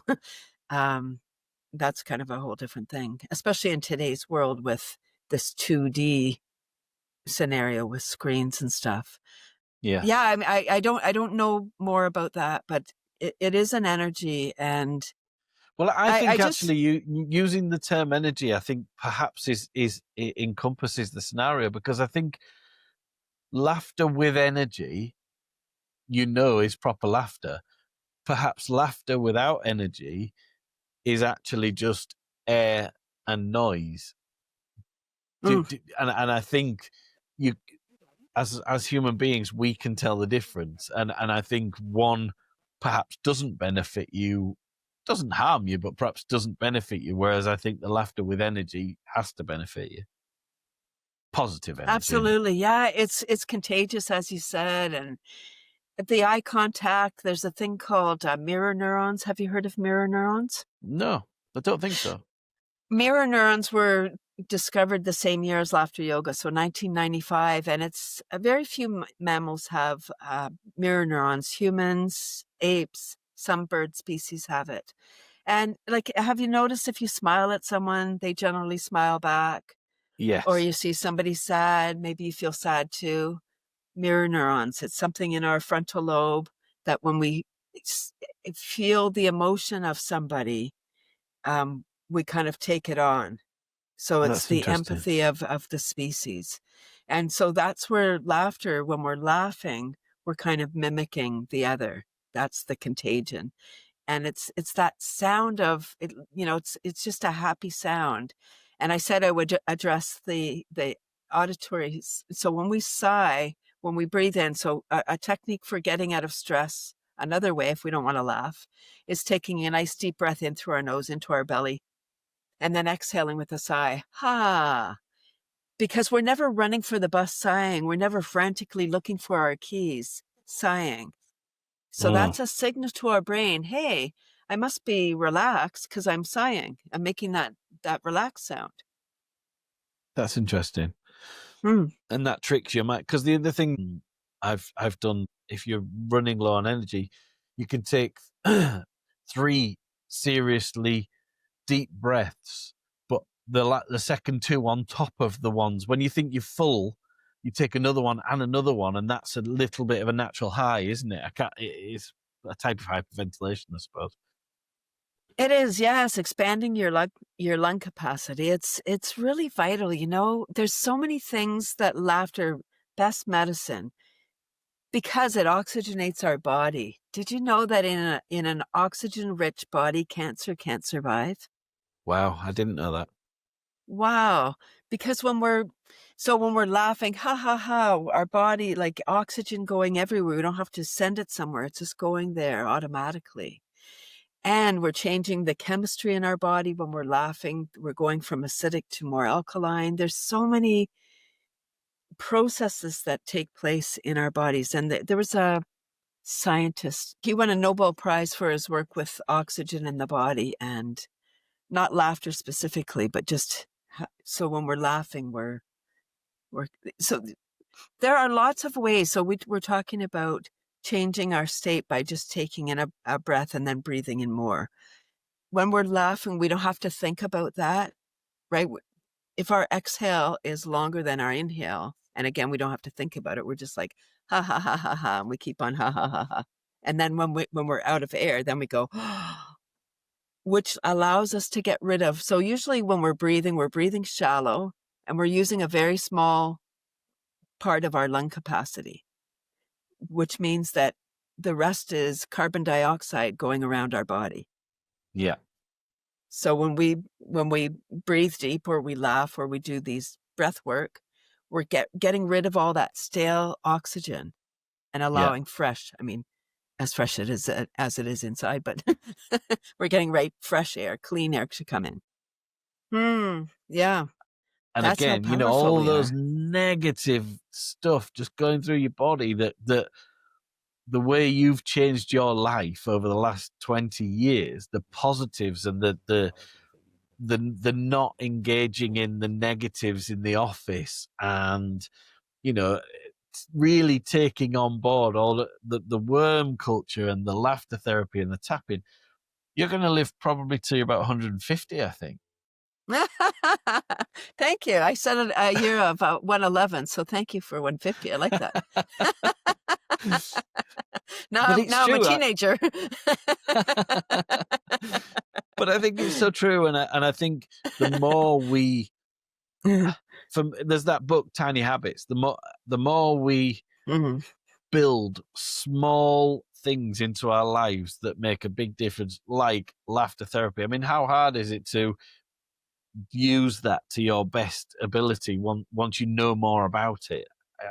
I admire what you are doing, and what a gift you are able to give to others, and also get paid for it. I mean, there's just no lose. I know, right? So fun, laughing all the way to the bank, the virtual bank. If you look back at the laughing therapy, where do you look back and think that was a great day? Have you done an event where you just thought, oh, that was just such a good day for that? I've had many of those, but one in particular was 2017. The founder, Dr. Kateri, was coming to town. And so we were having like a little convention, but it's small, right? It's North America's a late adopter. Yoga's still arriving here. So laughter yoga's in the ocean still. So I think, I don't know, 120 people maybe in this venue, but we had fun laughing. And then they were giving out, Dr. Kateri and his wife who are co-founders in the movement, were giving out laughter yoga ambassador certificates. So they were calling people up. And oh my gosh, Mark, I had no idea. My name got called. I mean, I was just sitting there because I had no idea.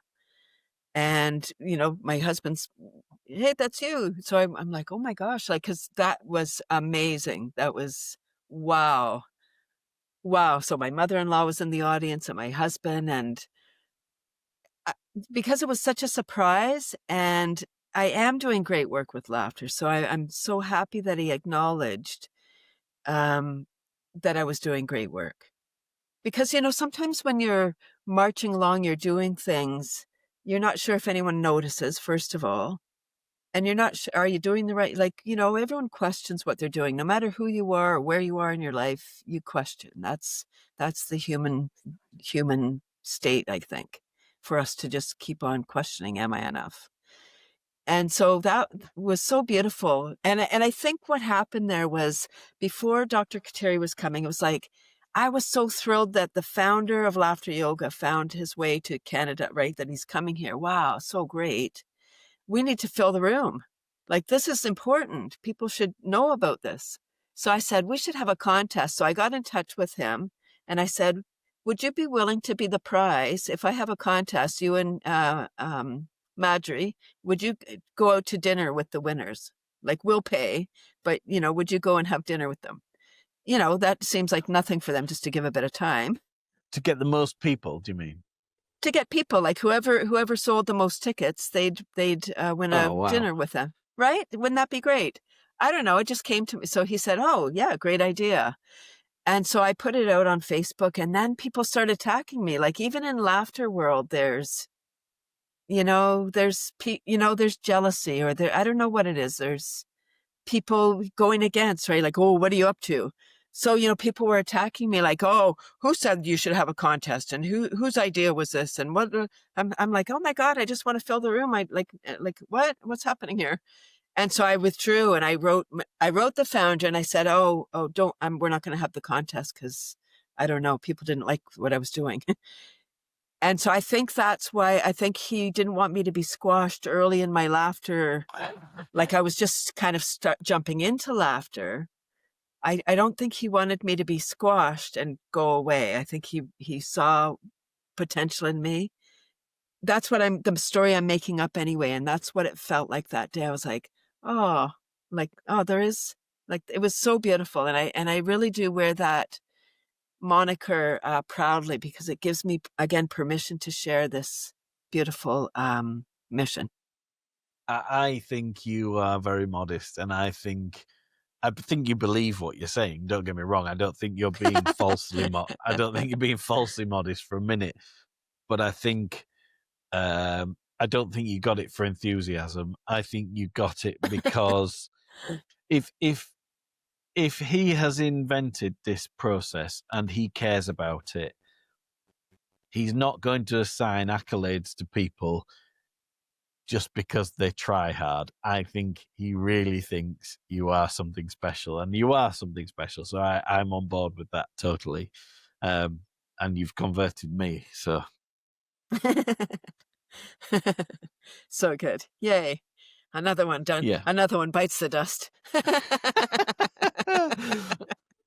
Well, here's the thing, Mark. Here's the thing. It's pure energy. So when we're laughing, we're contributing, or this is what I feel for myself. When I'm laughing, I'm feeling better. I'm getting more energy. I'm contributing to the global grid of energy.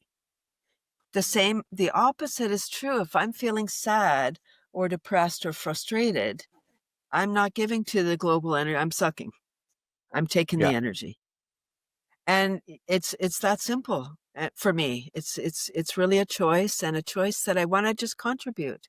One candle takes away the darkness.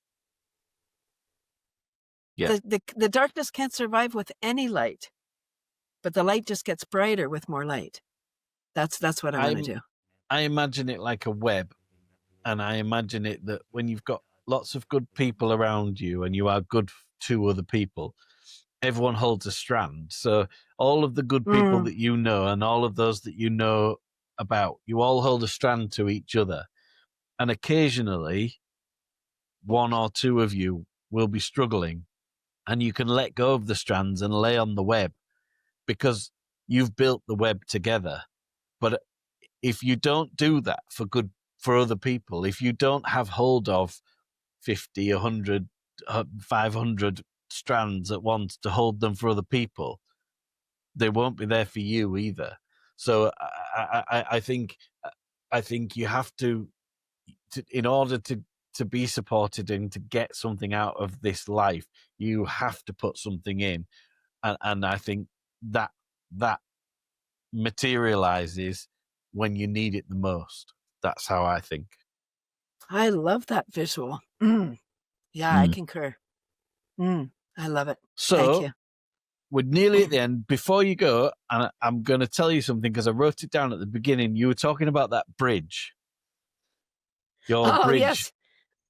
And you said it's exactly the same in the UK, by the way. But I go to Egypt. We go down, and actually, I'll talk about diving a little bit as well. But I go to Egypt diving with my wife and my family relatively regularly. I love it. I love the nature. I love the underwater and everything. But we've been there on a number of occasions where they've had a storm, and it's really quite rare. But it seems to be the same between 2 or 3 days, the same week in the year. Every year they have these massive storms, just like a 24-hour storm, and that's it. We've seen hailstones like that, and that's just unbelievable. Anyway, they had this rainwater, and they don't know what to do. When there's a puddle, they do not know what to do. They can't drive through it because they're just so unused to them. They go around them anyway. And we saw a road washed away because it was so poorly constructed. It was just washed away. And here, and it sounds like where you are, that would be 6 months to make some decisions about whether or not to fix it. It would then be another 3 years before it was fixed.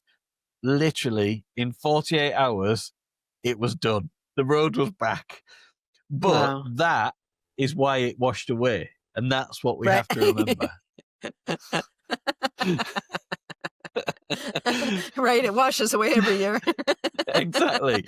So we do have to do some things properly. Otherwise, when we need them, they're not there. Well, it's been lovely to meet you and lovely to chat. And I've got tons of questions written down here that I haven't even gone near. Can I invite you and my listeners to my free club? Of course, please. Okay. Yeah. So, come and experience the magic of laughing for the health of it any Tuesday, 9:30 a.m. Eastern, 30 minutes of super fun self-care. It's cathysclub.com, Cathy with a C. And everything is there, how to register at the top of the website, Free Laughter Club. Tuesdays. So 9:30 a.m. Eastern. What time is it there now? Because it's 7 p.m. here. It's 2.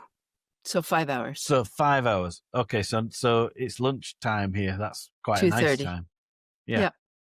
Oh, I might try and get my team to come along to that one day. We'll do it in the office.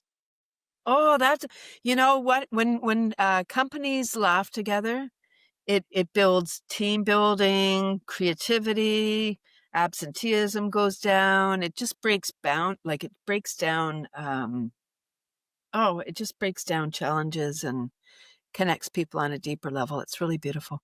Well, I am what's called a wellness champion at work, and I've got quite a big employer. It's a big place, and we've just started a men's health network as well, where we are trying to involve lots more men. But I might do a cheeky request for you to come and do as a session at one point if you don't mind. I would love that. Oh my gosh, that would be wonderful, Mark. Yes, please. That would be great. That would be lovely. Okay, well, I'll be in touch about that then. It might be you'll be on a big screen and we'll all be in the room jigging about. But I love it. Oh, that's so beautiful. And it would be magic because it is so ridiculous. When you're laughing, I laugh every morning. I know we didn't talk about this. I have a laughter buddy and she calls me at 7:30 in the morning. I don't say hello. I start laughing. 2 minutes of full on, 2 minutes of full on belly laughs, 1 minute of deep diaphragmatic breathing, 2 more minutes of laughing, 5-minute practice every day. We started December 2021. So coming up on 4 years. Yeah, I'd love to do that, but I think my neighbors would think I was an absolute nutter. Well, that's what's so fun. In the summer, I laugh outside and I just think everyone has air conditioning. I don't, but I think everyone does. But my neighbor said to me, I know when it's 7:30 because I hear you laughing. I was like, oh, I thought you had air conditioning. I didn't know you were. You don't need a cockerel down your street. It's fine when you're the giggler. It's Cathy the cockerel. She's off again. Cathy, it's been absolute pleasure to have you on the pod. I've thoroughly enjoyed it. And I'm starting to gather quite a lot of friends across the world now because I just love everybody that I speak to. It's so fun, isn't it? It's just like, Yeah. wow. I know it's amazing. Like people you would never meet otherwise. Uh, I love meeting people. Yeah, so beautiful. Thank you, Mark. Cathy, thank you for bringing both science and soul into this conversation. You've shown that healing can be practical, joyful, and found in the everyday and free. So everyone listening, remember this. Change doesn't need to be dramatic. It just needs to begin. Look after yourself and look after each other. And we shall see you on the next episode.